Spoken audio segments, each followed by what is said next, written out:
Step on a scale, plug in your height and weight into a formula, and voila, you've got your BMI. Simple, right?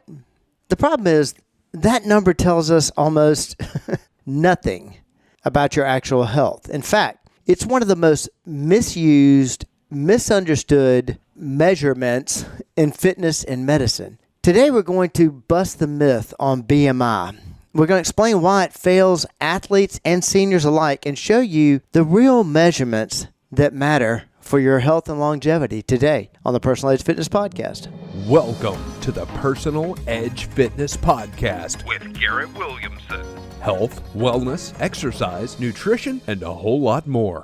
Got questions? Call us and leave a message at 251-278-EDGE or message us at Personal Edge Fitness on Facebook and Instagram, at Team PE on Twitter, or personaledgefitness.com. Welcome to the Personal Edge Fitness Podcast. I'm your host, Garrett Williamson, president of Personal Edge Fitness. Thanks for tuning in.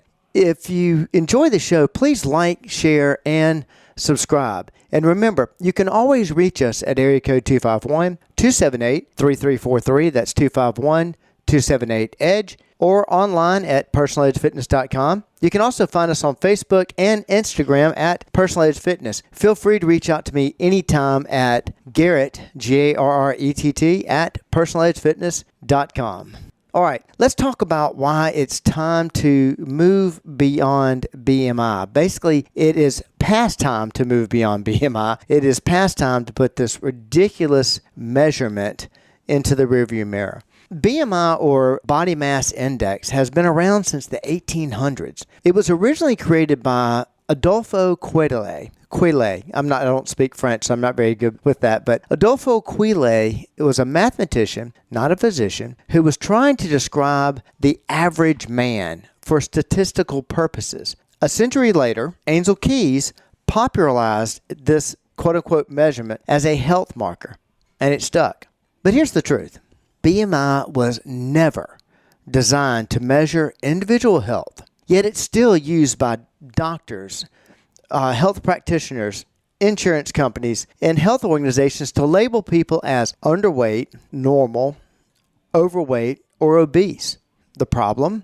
It doesn't tell you anything about fat versus muscle. It doesn't account for bone density. It doesn't measure body composition at all. That's why athletes with low body fat but high muscle mass can end up labeled obese. I've seen clients who are in phenomenal shape, strong, lean, and fit with a BMI in the overweight category. On the flip side, many seniors, particularly those from the baby boomer generation, fall into the normal range on the BMI chart because they appear thin, but thanks to decades of cutting back on food, many of them have high body fat percentages and low muscle mass. They look healthy on paper, but they're at a higher risk for falls, frailty, and disease.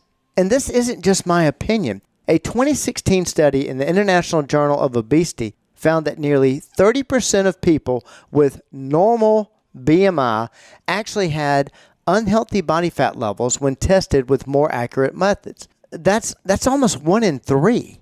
So why does this matter? The real story is body composition.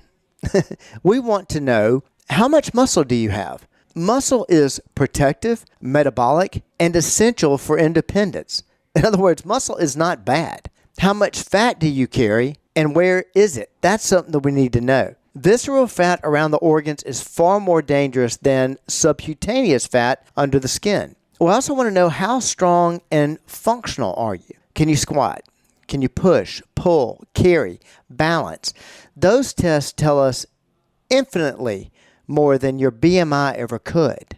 Now, measuring true body composition, when it comes to that, DEXA scans, they're the gold standard for fat and lean mass distribution. Now we're finding something out about your actual body composition. Weight to height ratio, it's a simple tape measure test but it still outperforms BMI for health risk.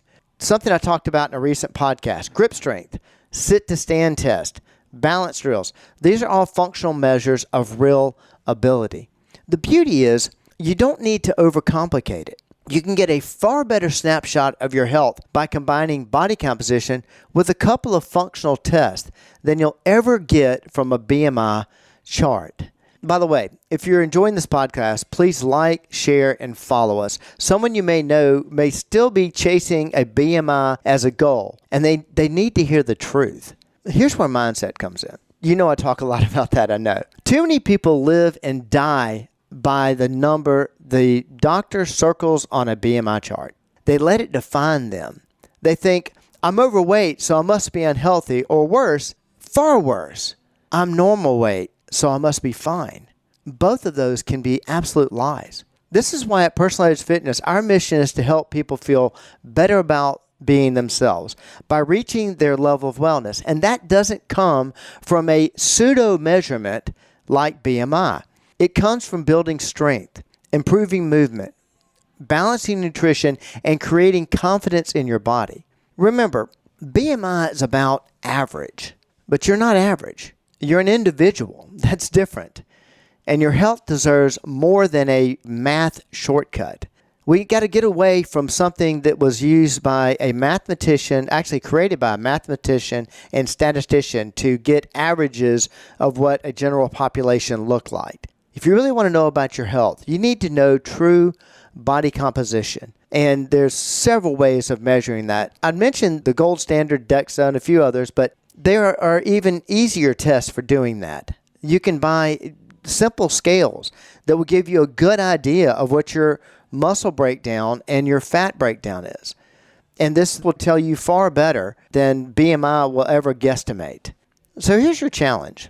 Give up on BMI. Stop chasing BMI. It is a complete waste of time.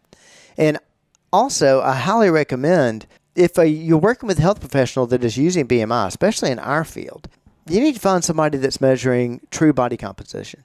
Somebody that can actually measure your body fat for you, can actually track what you need to know. If you're working on your fitness, track how strong you are and track how strong you're getting, how much stronger you're getting in your program, how well you move, and how much energy you have. Not just a ratio, a made-up ratio between your height and your weight. If you'd like help getting those real numbers, give us a call at area code 251-278-3343 or visit us online at personaledgefitness.com. If you'd like to set up a consult just to get your body composition measurements, just to find out where you really are, drop me an email, Garrett, Garrett, at personaledgefitness.com. We'll be more than glad to have one of our professionals here take care of that for you. That's it for today's show. I know it's one that I've talked about before. I did a podcast called BMI is a Lie. But just want to reiterate that because recently I've been hearing a lot more talk, as usual, about BMI. We're not putting this to bed. We're putting this in the rearview mirror like we needed to do a long time ago. But I appreciate you listening to the Personal Edge Fitness Podcast. As always, please like, share, and follow. Correcting all the myths about health, fitness, and wellness, especially one where we're measuring your fitness wrong. That's just one more way we help you live your level of wellness. Thank you so much for joining me today, and I hope to see you next time. Thanks for listening to the Personal Edge Fitness Podcast with Garrett Williamson. Subscribe now and be a part of the show by calling 251-278-EDGE or message us on Facebook and Instagram at Personal Edge Fitness or at Team PE on Twitter, and visit us at personaledgefitness.com. Who's developing our future community leaders? Who's developing our future workforce? Who's fostering a love of our great nation in today's youth? Liberty Learning Foundation is doing it. Liberty Learning Foundation empowers K through 12 educators to teach civics, character, financial literacy, career readiness, and our great American story, producing outstanding young citizens who are truly life, career, and citizen ready. Test scores go up and behavioral issues go down. Help ensure the Liberty Learning Foundation program is in your kid's school. Please make your charitable donation now at libertylearning.org.